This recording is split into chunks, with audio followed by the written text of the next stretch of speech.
In the state of Virginia, the Democrats in the legislature passed a bill to protect access to contraception. The Republican governor of the state, Glenn Youngkin, did not sign or veto the bill. Instead, he rewrote it and sent it back to the legislature as the Virginia Constitution allows. The Democrats in the legislature said Governor Youngkin chose to gut the legislation, deleting protections for people to use IUDs, condoms, birth control pills, and emergency contraceptives, and erasing the mechanism for Virginians to ensure that our rights are enforced. Joining us now is Virginia Democratic Congresswoman Abigail Spanberger, who has announced she will be a candidate for governor of Virginia in 2025. Thank you very much for joining us tonight. Is Governor Youngkin trying to preserve his possibility of being chosen as Donald Trump's vice presidential running mate? I don't know what it is that he is doing, but I know that it is out of step with what it is that the people of Virginia want.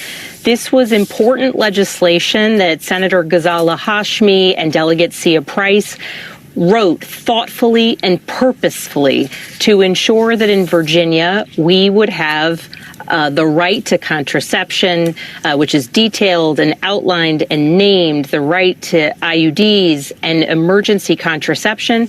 And Governor Youngkin said he would not sign this bill because he said it went too far. And the reality is that in the wake of the Dobbs decision, we knew that it was not just about abortion, that the restrictions would go further. And when thoughtful legislators like Senator Hashmi and Delegate Price try to move forward to protect the access to contraception that is our rights in Virginia and across the country, to have the governor say that it goes too far is just outrageous.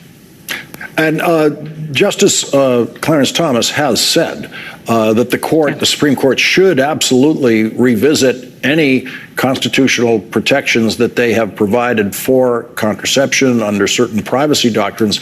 And Clarence Thomas very much wants to get rid of them. So states would need that protection if Clarence Thomas gets his way. It was clearly written in his opinion supporting the Dobbs decision. Absolutely. And that's go ahead.